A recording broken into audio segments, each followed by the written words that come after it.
Hey everybody, this is Kelly Grassi, your instructor for Intro to Graphic and Web, and I just wanted to go over a couple things for this last week of class. Um, okay, hopefully this PowerPoint looks familiar to you because we used this beginning stuff at the end of, or at the very first class this semester. Of course, my computer is going to freeze now. Great. Oh, yeah. Okay, maybe that was my fault. Sorry about that. Nope. Okay, there we go.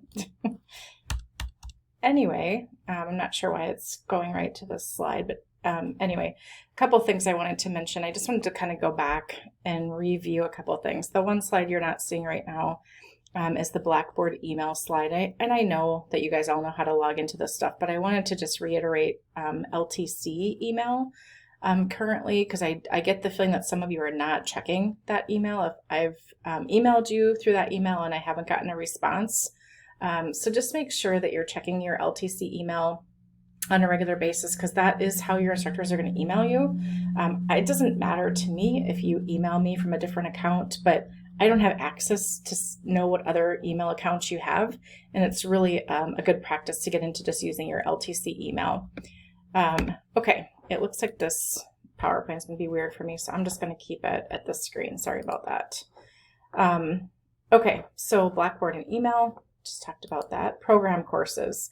A couple things I wanted to just remind you of going forward. Just trying to make sure you're sticking with your courses that are in the program. CHU is your advisor. I think recently or in the near future, that advisor name is going to be changed to program counselor. But CHU is your advisor for the program. And if you have ever any questions about classes or what you need to take in order to graduate, we as your instructors, myself, Mary Kaler, and Brenda Bloom, can help you as well. However, CHU is also a good resource for you with as far as any of that information. Coming up in October, around October or so, CHU usually comes into class to talk to you guys about scheduling for spring. That obviously is going to look different this year since many of you are not coming to campus. Usually we try to pick a class where most students are in person. That probably will be design fundamentals. But CHU will come in and just talk to you about what classes you should be taking in spring, show you how to use your shopping cart if you haven't used that before, and just talking to you about how to register for classes for spring. So she'll be coming in, expect that again mid to late October, and then you have the opportunity to put that information in your shopping cart, and then they'll give you the exact date that you can register for classes for spring. Now, most of the time, you guys are not going to have any issues getting into our classes, which would be the classes for graphic and web. For instance, in spring, you usually take InDesign, you usually take typography, digital photography. Those classes are not going to be difficult for you to get into. We usually have enough sections for everybody. However, the ones that students usually have more trouble with is the general education classes. So if you're trying to get into a specific section of, let's say, written communication because it's in Sheboygan on a certain night and that's what works for you, then you probably want to register as soon as possible so you can find and get into the section that you really want to get into. Okay, student success. This is again something else that we talked about the first week of class. Hopefully you're finding your way through your classes, and that time management has been okay for you, that you've been able to find time to work in all your classes and to get all your stuff done. But just a good review of making sure that you're setting aside time. Week 4 we're in already. And that means after this week, we have 11 weeks left of class. It seems like a lot, but if I'm guessing it's the same for you as it's been for me, the first 4 weeks have gone by really quickly. Okay, the last thing I just want to talk about is what we're going to cover in class today, or what we covered in class today. Now, some of these things, as online folks, you're not able to see how the copier printer works in the classroom. And it's not like a huge big deal. I showed everyone how to load paper into the printer so that if you're there working on campus and there's no paper in the printer, you know how to do that. I know right now most everybody's working from home, but eventually you'll all be here on campus taking classes, and And again, the Mac Lab tends to become your home, and you'll be in there working when we're not around as instructors. So it's important that you know how to use that printer, and that how do you load paper? How do you unjam it if it jams? I showed everyone that you could scan on that copier printer. It's a nice use for you as students in that room. It's a much nicer printer because of what we do in the program. So at some point when you're here on campus, one of us as instructors can kind of help familiarize you with that copier printer. For now, what I really want to talk about is the Creative Cloud and show you just a couple things that I think are helpful to know. So I'm going to go ahead and get into my Creative Cloud here. And, the week that we did the Adobe, just kind of looking around in Adobe, you saw all the different programs that are available to you. We saw it in a different fashion, but in this same window, you can see them kind of grouped like we saw them on the Adobe website as well, is how you can get to things. The one thing we talked about in class today was what do you do about all the updates? And sorry about that. It's really up to you. If you have a program that you're using all the time, like right now you guys are using Photoshop and you're using Illustrator, but then if there's other programs that's asking you to download or update, I would only do that if you need them, because it will take a lot of space on your computer, and you probably don't want to be utilizing all that space all the time if you don't need to. The one thing I want to talk about right now are the fonts. If you click on Manage Fonts over here, this window is going to come up, and you may or may not see, or you probably will not see the things I'm seeing since I did this today in class, but right here in this window will show you all the fonts that you've activated or that are currently active on your computer. So these are all fonts that I've activated at some point. At any point I can go in here and deactivate these fonts by clicking deactivate. This wreath font was one that I chose today during class, which I might choose the same one again, we'll see. But anytime you want to pick a new font, you can come into this window and activate or deactivate. Now, if you want to pick and look for different fonts, pick up a different font, we can come up here in the upper right-hand corner and choose Browse More Fonts. Oh, of course, do I have to sign in? Nope, it's not going to make me sign in. Okay. Before I go too far here, I'm just going to open up Photoshop just to kind of make a point here to show you something. And I'm just going to open up a new file, create. And I'm just going to click on my text tool so that I can see my fonts here. These are all the different fonts I have. So the wreath font, should have probably showed you that before I turned it off, but I just deactivated it and my wreath font is gone. I no longer have the wreath font. I could go back into my fonts window here and I could deactivate this Zet Guys font. I'm going to deactivate the family. And that'll take a minute. And then when I go into my Photoshop here, I'll see that that font is gone. I just deactivated it. So why would you deactivate a font? Maybe you're looking for a specific font for something in particular, and it's a kind of we plan it to sort of be a one-time use, and now you don't really need it anymore, so you can just deactivate it. But if I click on Browse More Fonts here again, like I did just a minute ago, you can see all the different fonts that you have available to you here through Adobe. And on the left here, you have these font groups. So I could click on calligraph, for instance, and I see all the calligraphy type fonts. I can click on cursive, and I would see all the different cursive type fonts, and so on. So, depending on what you're looking for, what you're trying to do, creating a poster for something, you might have a specific type of font you're looking for. So therefore you can kind of go into these groupings to look for something. You also have different classifications. So if there's a specific type of font that you're looking for, you can click on, I probably shouldn't click on sans serif when I'm in, I never got that before. If I'm in a specific font, maybe if I did serif instead for my cursive, then I could, I can just, basically you can just filter more here in this left column. Sorry, I've been talking all day and now I just feel like I'm mumbling and not making sense. So I apologize for that.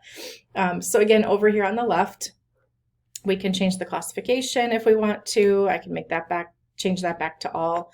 I could click on different properties here. If I'm looking again for a specific type of font, I might have different types of things that I'm looking for, you know, if you're using it for something specific. So you can filter things. If you have too many filters in, just remember you can hit clear filters and it'll kind of bring everything back to normal here. Anytime you choose a font, I'm going to go back to Calligraph here and just choose, oh, here's the wreath one I chose before. I'll click on View Family and it'll take me into this window where I can get a little bit better view of the different fonts that are available. As you know, fonts in Photoshop, Illustrator, and you'll see in InDesign next semester, you can't just click a font and then decide you're going to make it bold or make it italic. It has to come with the font. It has to be an option with that font. So just notice specifically in this font, while it doesn't change that much, it does have this thin option or light or regular or medium or bold.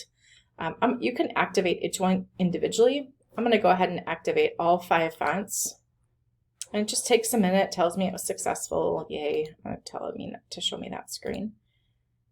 And now I just activated that wreath font again. I can go into Photoshop and I can go into my drop down menu here and I can see there's wreath again. So just like I deactivated, I can activate and it shows up in my list immediately.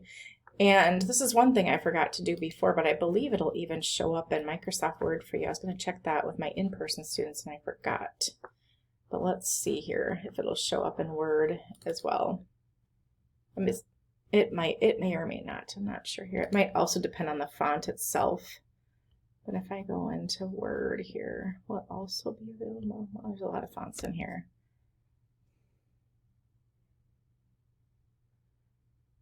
It is not, unless I, oh no, there it is, wreath. There it is, light, thin, regular, medium, bold. So it's not only for the Adobe products, but once I have that font turned on, it's available in other programs as well. Okay, so that was the fonts that I wanted to show you here from this window. The other thing I wanted to mention, if I go back to my apps menu here, oh, you know what, going back to fonts, sorry, there's one more thing in the fonts area I wanted to show you. The font packs up top here.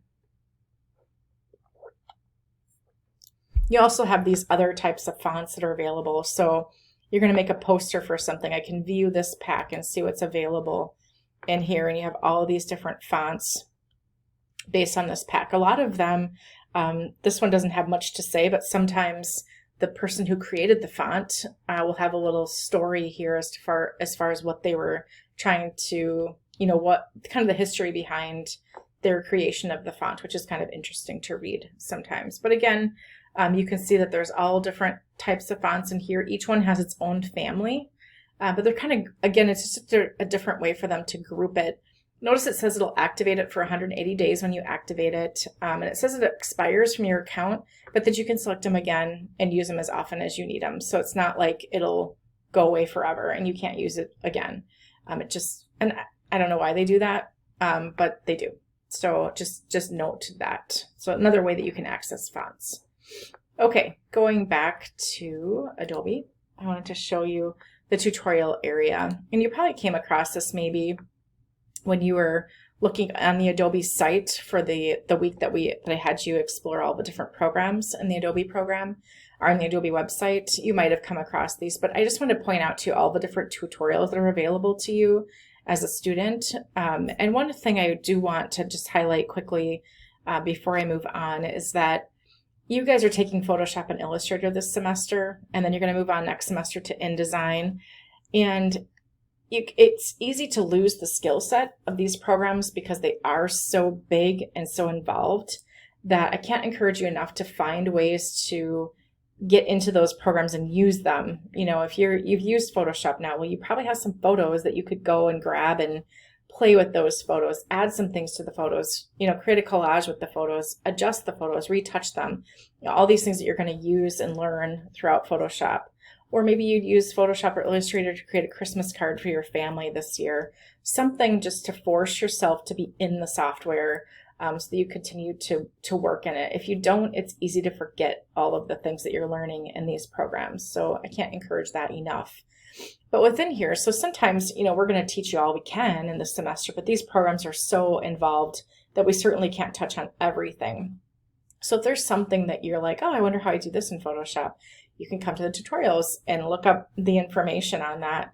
Notice you have a beginner option, you have an experienced option, so the different things you might see here would change based on that. You can also click on view all Creative Cloud tutorials, and then they will get you kind of they have information here based on the different categories. But Adobe is a really good resource for tutorials. I think a lot of us tend to, you want to do something in a program and you just Google it. Well, that's great too. You'll have a lot of options, but Adobe is obviously the program, and they probably would make the best tutorials on how to do things. So I know it's not always the easiest way to find things, but it's a good option for you. So I wanted to show you those tutorials as well. Okay, next thing. I already talked about the copier printer. I want to mention the native files versus like a JPEG, a GIF, or a PDF. Anytime you submit a file to Brenda, maybe, I'm assuming she wants you to submit the native Photoshop file or the native Illustrator file. We always want that original file so we can see what you're doing. We want to look at your layers, see what's going on in there. But it's not necessarily a bad habit to get into to also submit the JPEG, the GIF, the PNG, or the PDF of the file as well. In fact, in InDesign, I'll always ask you to do that. So when you're working in InDesign, you'll have something you've created, and you might use a specific font, you might insert some pictures, but unless you package that file, when you upload that to Blackboard, not all that information comes with it. And then when I download and open it, I might have different fonts on my computer. The images aren't loading properly. So it's a really good habit to get into, that whenever you submit something, you maybe would submit the JPEG version of it or a PDF version or something like that as well. In fact, we've even had printers tell us, like Zimmerman Printing, we often will take a field trip to Zimmerman Printing just to kind of look at all the different things that happens. Like once a file leaves your computer, what happens on the printing end. And they often will always recommend that you send a PDF so that they can see what you think it should look like. I'm looking at it on InDesign on my computer. I have a specific version, I have specific fonts, everything's set up a specific way.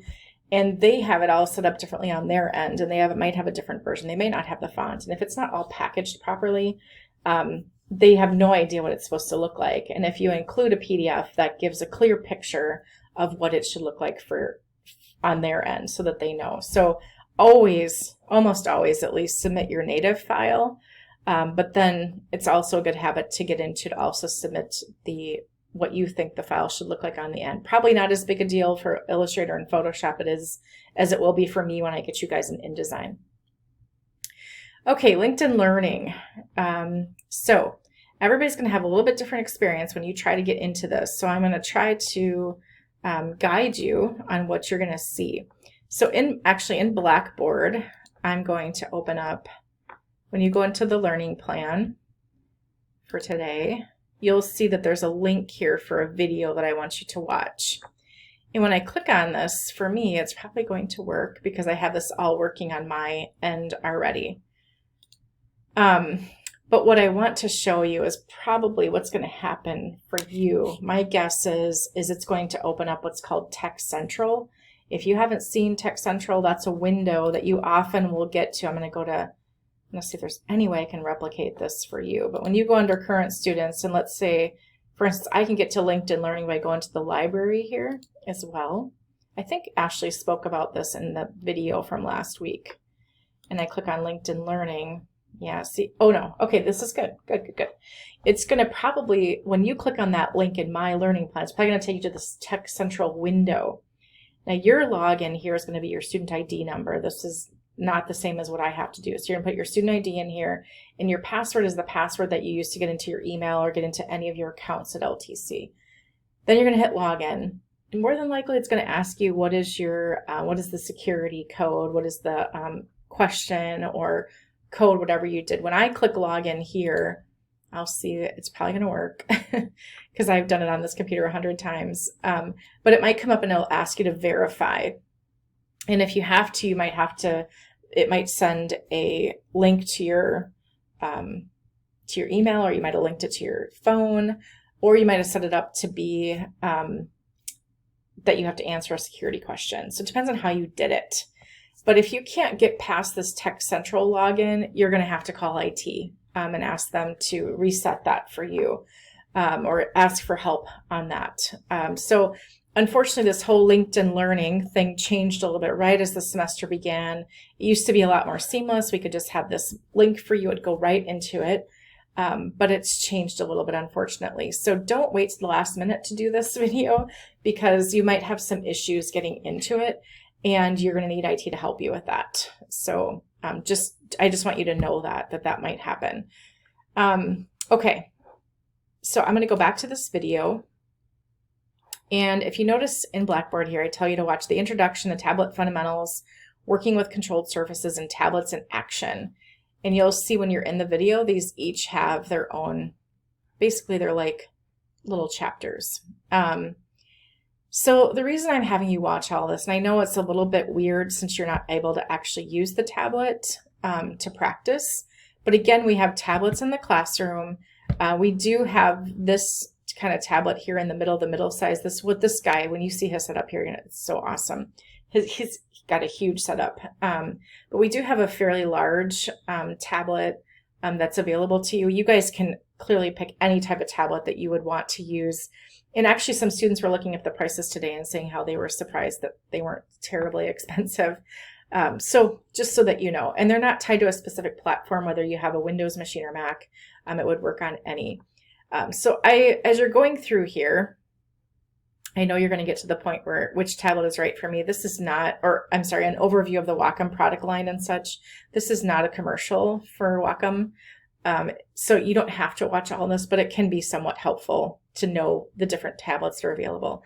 I do want you to watch all of the rest, because they do give you some good tips on using tablets. It can be quite a learning curve.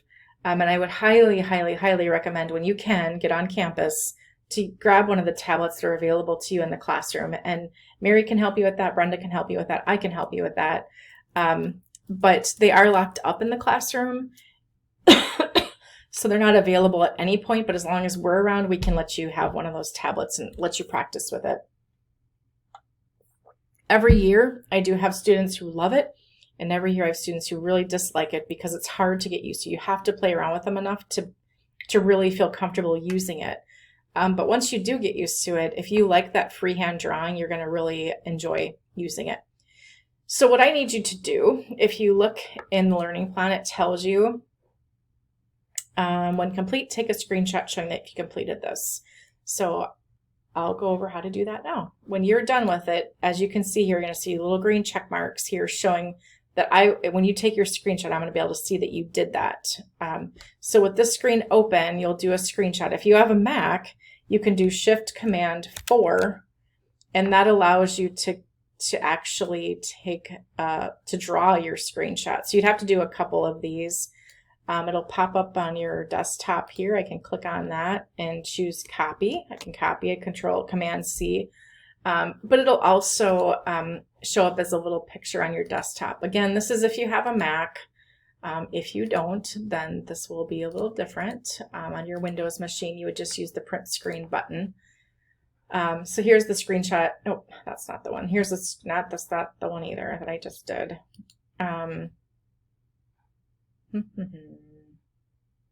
Usually it pops up right here on your window. Mine did not, even though I took a screenshot. You can see these other ones are here. But anyway, you can take a screenshot. You can paste it into Word, or you can just paste it right into the upload for Blackboard here, which I'll open right now.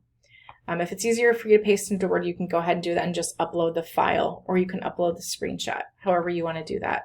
But again, you'll probably have to take a couple of them to show that you've done, again, for the intro, the tablet fundamentals, working with controlled surfaces, and then find the tablets in action. This is probably the one that'll be the most interesting to watch how he's using it, so you can see how the tablet's used. I just need proof that you did that to show that you've completed this and at least have some idea of how the Wacom tablets work, even though you don't have the opportunity right now to play around with it. Finally, the other thing I wanted to talk about with the tablets is the LinkedIn Learning. So once you do get into LinkedIn Learning, I'm taking you to a specific link, but just know that there's a ton of information here available to you under LinkedIn Learning. If I just click on the Browse tab here, you can see all the different categories of information. So for instance, with business, there's tons of different videos for the Microsoft products. It's not just software, it's even, other things as well, as far as, they'll probably have ISO information in here. They'll have different marketing information. If I click on creative here, you can see it has all the programs for Illustrator, InDesign, and so on, Photoshop. And then obviously all these have more options to look at. Technology information. Oh, look at that copyright. But you can also just click on the search feature here and type in what you're looking for.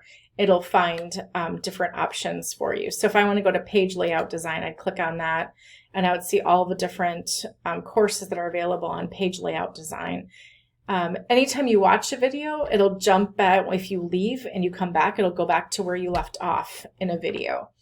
The other things you'll note is in some of these, in a lot of the files, they have exercise files that you can actually download and work through if you want to follow along with the videos. So this is a plethora of information in LinkedIn Learning that's all free to you as a student right now, because you're a student at LTC. So take advantage. There's a lot of great information in here. Play around in here a little bit. There's nothing you have to do in here specifically to show me that you played around in here, because you're going to be watching this video. So you're kind of doing the Wacom tablet LinkedIn Learning thing together. And then again, you'll upload that to show me that you've completed it.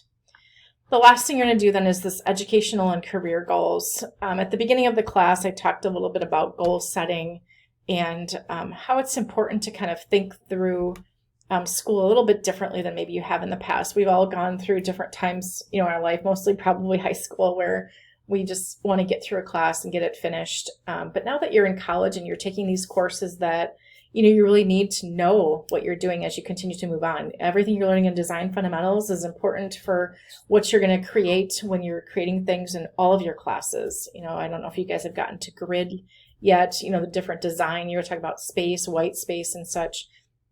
All that makes a difference in all your classes moving forward. So it's important that what you're learning now in design fundamentals, Photoshop, Illustrator, it will be continued to be used. So no longer is this more about just finishing a class, finishing an assignment. It becomes more of, learning and making sure you're understanding. So I really want you to think through, what are your goals for college? What are your goals over the next couple of years, or however many years you plan to take to complete these classes? And as I mentioned here, I want this to be more than just to graduate or get straight A's. I think everybody's goal is to graduate, and that's great. Obviously, that's an important goal. But in addition to that, what else? Graduate. Maybe it's not get straight A's. Maybe it's to get like a 3.2 grade point average. Just really work towards a good grade point average. Or maybe it's beyond academics. Maybe you've never had a great school experience and you just want to maintain a positive attitude as you're working through school. Or your goal is to come to class each week, be on time, stay on top of your assignments. We all have these different goals as we go through school, or different things that maybe not our strength. So what do you want to do here? What do you want to accomplish while you're at LTC? Maybe it's to join a club, or to, when you get that information from LTC on a speaker coming to LTC, that you're going to attend some of those speaker events. You're going to participate in networking opportunities to just kind of force yourself outside your box, your comfort zone. So that's what I'm really looking for in that educational goal. Notice a paragraph, 3 to 4 sentences. Is what I'm looking for. And you can just open up a Word document, type in educational goal, and then give me your 3 to 4 sentences there. Then you're going to move on to career goal. And I know it's probably hard to think about this a little bit since you're just starting. And maybe some of you already have a career. I had somebody in class say, well, I'm taking these classes because of my career. Okay, well, good. Tell me what you're doing right now and how these classes are going to help you in your current job, if that's what you're doing. But if you're coming back to school, or you're doing this to, you hope to get a job in this someday, that's what I want you to kind of think of. What do you hope to do in this career field? Where do you hope to be 5 years from now? Hopefully you'll have graduated and have a job. What type of job do you hope to have? I mean, there's a reason you picked this field. What are your thoughts? What are you looking for? Large company, small company, freelance, even beyond that, like what kind of company do you want to work for? Everybody has, some sort of thought in mind. And if you don't, it's good to have a thought. That thought might change over the next 2 years, but it's good to have some sort of goal. When you don't have those goals in front of you, it's easy to become complacent and not really have a good path to get to that goal. So that's what I'm looking for in this last assignment for the class here. 2 paragraphs, please label them education goal, career goal, and then type your paragraphs, and you're going to upload that right here under education and career goals. One last thing, this is our last class, so thank you all for participating in the class. It's hard that I haven't had a chance to meet you in person, but I hope to have you all in class next semester in InDesign and have a chance to meet you in person. And if you ever have any questions, please let me know. Brenda, Mary, myself, we're all here to help you be successful. So even though I won't have you in class the rest of the semester, please reach out with any questions that you might have. I'd be happy to help you out. All right, thanks, and have a good week. Oh, one last thing, sorry. I think I made the due dates on here. Let me just check quick. I think I made the due dates for Sunday, since today is technically the last day of class.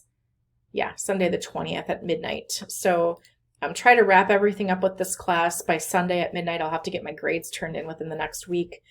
If you didn't complete that copyright paper, please don't hesitate to keep working on that and get that turned in. That's a big chunk of your grade, 50 points. So if you don't complete that or don't do well on that, that will definitely affect your grade. So please keep working on that if you haven't turned that in yet. And of course, any questions that you might have, let me know. Thank you.